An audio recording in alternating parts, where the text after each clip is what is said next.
से जो कह रहा था कि आज इस नर्मदा घाटी और नर्मदा का विकास अगर हुआ है तो ये श्रेय कांग्रेस पार्टी को जाता है जिसने कल्पना की थी। मैं आपसे इतना कहना चाहता हूं, हमारे साथी हरसूद के जो एक इंदिरा सागर के अंदर डूब की कुछ मांगे हैं जो कि ओंकारेश्वर के डूब के लोगों को मिल गई, इंदिरा सागर के डूब को नहीं मिली है। हम वादा करते हैं कि उनको भी उसी रेट पे हम लोग काम देंगे, मुआवजा देंगे जो उनकी डिमांड है। मैं आपसे कहना चाहता हूं, आज आपसे कहना चाहता हूं, कांग्रेस पार्टी जो कहती है सो करती है। कमलनाथ जी एक ऐसे व्यक्ति हैं जो अपने वादे के पक्के हैं। सरकार हमारी बन गई थी, कर्जा माफी की प्रक्रिया शुरू हो गई थी और 27 लाख किसानों को कर्जा माफ हो गया था। लेकिन कुछ ऐसे बेईमान और गद्दार विधायक जो कि आपका यहाँ पे जिनको आपने चुन के भेजा था, करोड़ों में बिक गए और वो करोड़ों में बेचने के बाद फिर यहाँ पर खूब पैसा कमाया और आजकल साड़ियां बांट रहे हैं। चुनाव आया ना, ये साड़ी बांट रहे हैं। मामा जी जो है उनको लाडली बहना याद आ रही है अब 18 साल बाद। बात यही है, ये लोग आप सब लोगों को बेईमान समझते हैं, आप लोगों को मूर्ख समझते हैं। ये अमूल्य वोट हम लोगों का जो पंडित जवाहरलाल नेहरू, बाबा साहब अंबेडकर ने हमको दिया, जो सरकार बना सकता, सरकार पलट भी सकता है, उसकी कोई कीमत होती है क्या? ये समझते हैं जनता क्या है, खूब लूटो और लूटने के बाद जब चुनाव आएगा तो उसको थोड़ा थोड़ा पैसा दे देंगे और शराब पिला देंगे तो अपना ठीक काम हो जाएगा। मैं आपसे कहना चाहता हूं, ये लोकतंत्र का महत्व समझिए। ये एक वोट आपका कितना कीमती, हमारी बहू जो बता रही थी उस बारे में हम समझते हैं। मैं आपसे कहना चाहता हूं, जो जो वचन पत्र है में हमने वादे किए हैं, एक एक वादा निभाने की गारंटी दिग्विजय सिंह पुरी आपके साथ लेता है। चाहे बिजली का मसला हो, चाहे पंचायती राज का मसला हो, चाहे किसानों के हित का मामला हो। अभी मुझे जब भाषण में बता रहे थे 10 साल हमारी हुकूमत रही 93 से 2003 तक, लेकिन एक साल भी, एक फसल में भी कहीं खाद की कालाबाजारी हमने नहीं होने दी, कहीं भी खाद की लाइनें लगने नहीं दी। फसल बोने के पहले सोसाइटी के गोदाम में खाद पहुंच जाता था और खाद वहां से मिल जाता था। लेकिन आज हालत यह है,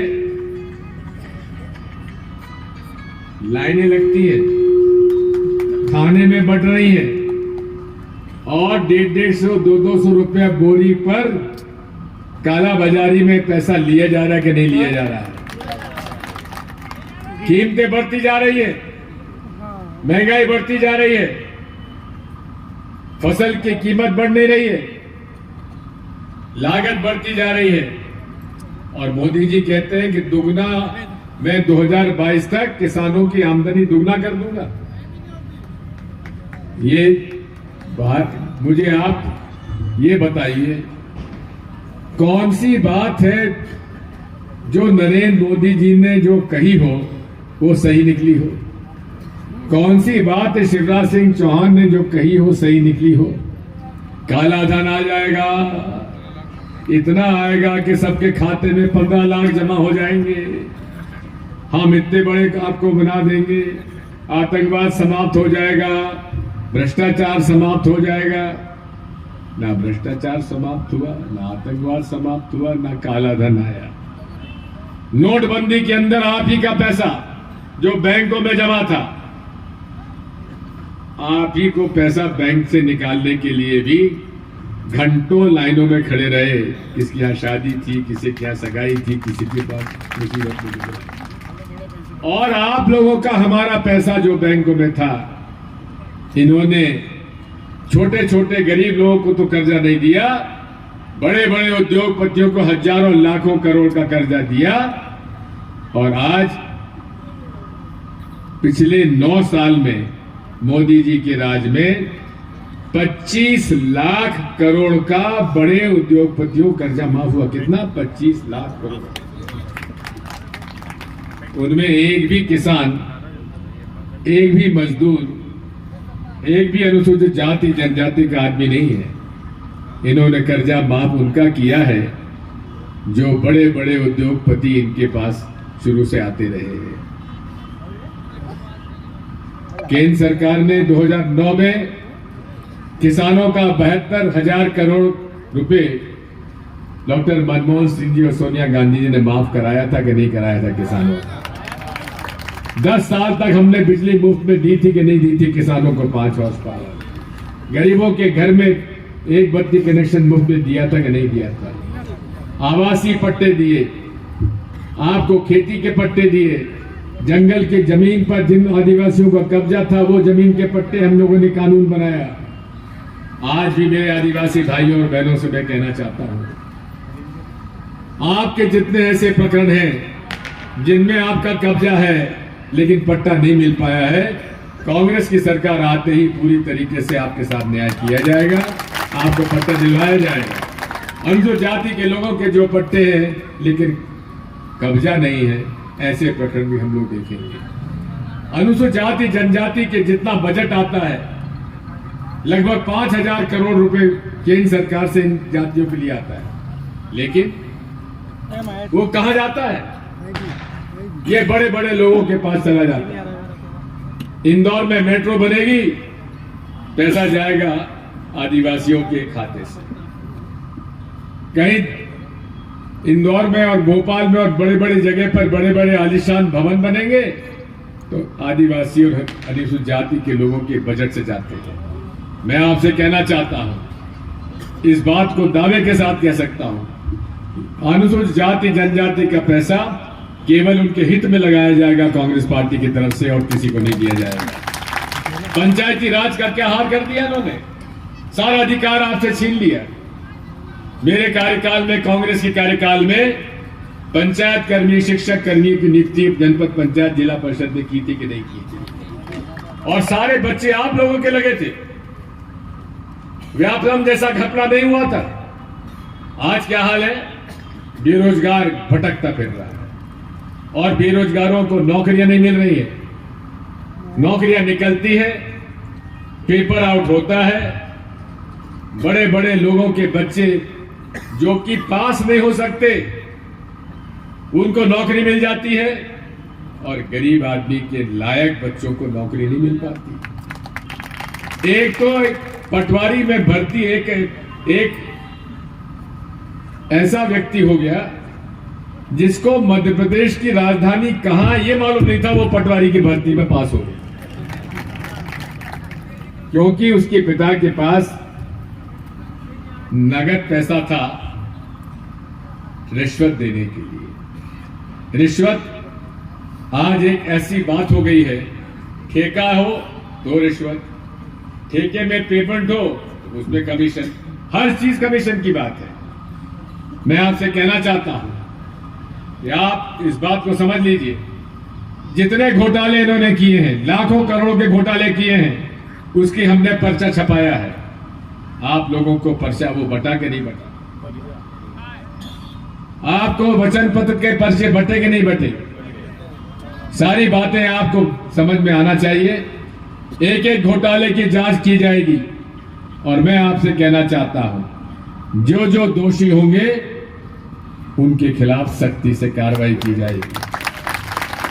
मैं अधिकारी कर्मचारियों से भी कहना चाहता हूं, हम लोगों ने ओल्ड पेंशन स्कीम लागू करने का फैसला लिया है। मुझे जानकारी मिली है कि आप लोग उससे खुश हैं, लेकिन इतना जरूर आपसे कहूंगा कि ऐसा कुछ मत करो जिससे ऐसा लगे कि तुम भारतीय जनता पार्टी कार्यकर्ता के रूप में काम कर रहे हो, विशेषकर थानेदारों, पुलिस विभाग से। अरे हम लोगों ने तो आपको कांग्रेस के कार्यकाल में एक हफ्ते में 1 दिन की छुट्टी भी मंजूर की थी, जो भारतीय जनता पार्टी ने आपसे ली थी। फिर ऐसा क्या कारण है कि आप हमारे कांग्रेसियों को तो फंसाते हो और भाजपा के गुंडों को छोड़ देते हो? ऐसा मत करो। मैं आपसे इतना कहना चाहता हूं कि आज इस पूरे देश में किसान, मजदूर, छोटा मध्यम व्यापारी, ये तो बूंदी के व्यापारियों से पूछो आप, मेरे कार्यकाल में इंस्पेक्टर राज मैंने खत्म किया था कि नहीं किया था? कोई इंस्पेक्टर शर्मा जी दुकान में नहीं घुस सकता था, जो महीना बना हुआ था सब खत्म हो गया था। लेकिन आज जीएसटी के माध्यम से लोग इतने परेशान हैं, छोटा और मध्यम व्यापारी इतना परेशान है, उसको अकाउंटेंट रखना पड़ रहा अलग से, और एक महीने में दो तीन बार फॉर्म भरना पड़ रहा है। सरलीकरण होना चाहिए, लेकिन सरलीकरण का मतलब ये नहीं है कि आप और उसको फॉर्म भरने में, टैक्स पटाने में और कठिन कर दें। मैं आपसे कहना चाहता हूं, हम एक एक वादा पूरा करेंगे और उसके बारे में विस्तार से हमारे ओम ने आपको बताया है। और इसी तरह से हम आपसे कहना चाहते हैं कि आज पूरे प्रदेश में बदलाव की लहर, मैं पूरे प्रदेश में घूम रहा हूं। आचार संहिता जब तक नहीं लगी थी तब तक लोग डरे थे कहीं हम पर कार्रवाई ना हो जाए, लेकिन आचार संहिता आने के बाद एक बाढ़ सरीकी आ रही है भारतीय जनता पार्टी के खिलाफ में। एक ऐसी बाढ़ आ रही है कि अब लगने लगा है कि जनता बदलाव चाहती है, जनता भाजपा को हराना चाहती है। इसलिए साथियों, जो कोई इधर उधर हो रहा हो मत हो, बदलाव के रास्ते पे चलो। जनता चाहती है और जनता चाहती है वही लोकतंत्र में निर्णय होता है। मैं ये भी कहना चाहता हूं कि आखिरी दिनों में जैसा कि हर बार होता है, वो आके हिंदू मुसलमान करने लगते हैं। ये वो लोग हैं जो कि कभी भी राजनीति में हिंदू मुसलमान करे चुनाव लड़ी नहीं सकते। पहले इन्होंने हिंदू और मुसलमानों को बांटा, अब तो ये हिंदुओं को भी भगवान राम में बांट रहे कि कांग्रेसी भगवान राम के नहीं है, भाजपा के लोग भगवान राम के हैं। साथियों, भगवान राम सबके हैं, किसके नहीं है?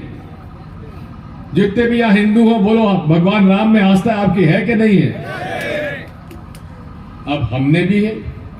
अरे शिवराज ने तो दिया 1 लाख का चंदा मंदिर निर्माण में, मैंने दिया 1,11,000 का चंदा उनको दिया। लेकिन वहां भी ये बांटना चाहते हैं। हमारे भारतीय संविधान में बाबा साहब अंबेडकर ने हर व्यक्ति को अपने धर्म का पालन करने का अधिकार है। हिंदू अपना धर्म का पालन करे, मुसलमान इस्लाम का धर्म का पालन करे, सरदार हमारे गुरु नानक जी का, गुरु ग्रंथ साहब का सिख धर्म का पालन करे, जैन धर्म का करे, बौद्ध धर्म का करे। सबको अपना अधिकार है धर्म का पालन करने वाला। और सारे धर्म जो होते हैं एक बात बताते हैं, कैसे अच्छा इंसान बनो, कैसे अच्छे इंसान बन के समाज में काम करो। यही तो सारा धर्म, सभी धर्म एक ही तो बात सिखाते हैं। हर धर्म का मूल जो है वो इंसानियत है, और इंसानियत से ही देश की तरक्की होती है। मैं तो हमारे हिंदू भाइयों से पूछता हूं, अरे आप धर्म के आयोजन में नारा क्या लगाते हो? धर्म की अधर्म का प्राणियों में और विश्व का ये कहां कहती हो कि हमारा कल्याण हो और विश्व का नाश हो? सनातन धर्म की जय हो। सनातन धर्म और इस्लाम भी यही कहता है। गुरु ग्रंथ साहब में भी यही है और बाइबल में भी यही है। कैसे सब लोगों के साथ प्यार मोहब्बत के साथ शांति का रास्ता अपनाओ, शांति से ही विकास होगा। इसलिए तो राहुल गांधी जी ने 4000 किलोमीटर की यात्रा की थी कन्याकुमारी से कश्मीर तक, केवल एक उद्देश्य से, नफरत छोड़ो भारत। नफरत से ही हिंसा को बल मिलता है, नफरत से ही अशांति फैलती है। इसलिए साथियों, आज इस देश की आवश्यकता है तो प्रेम, सद्भाव, सत्य और अहिंसा की। ये झूठ कितना बोलते हैं, बाप रे बाप। बड़ी बड़ी बातें करेंगे, गौ रक्षा में ऐसा हम करेंगे, गौ रक्षा में वैसा करेंगे। पहली बार प्रदेश देश में गौ सेवा आयोग का गठन दिग्विजय सिंह ने कांग्रेस पार्टी की सरकार में किया था और गौशालाएं खोली थी और गौशालाओं के माध्यम से गौ सेवा शुरुआत हुई थी। कमलनाथ जी ने 1000 गौशालाएं खोलने का निर्णय लिया था और सभी को गौशाला के लिए आवंटन भी कर दिया था, लेकिन भाजपा आई और वो योजना भी समाप्त कर दी। गौशालाएं बन गई, लेकिन गौशालाओं में गौ नहीं है। गौ माता जो है सड़कों पे भटक रही है और सड़कों पे गौ माताओं की जान जा रही है, उसकी चिंता शिवराज सिंह को नहीं है। जितनी ज्यादा शिवराज सिंह की बुधनी चुनाव क्षेत्र में गौ माताओं की मौत होती है, मैंने कहीं और नहीं देखा होगा।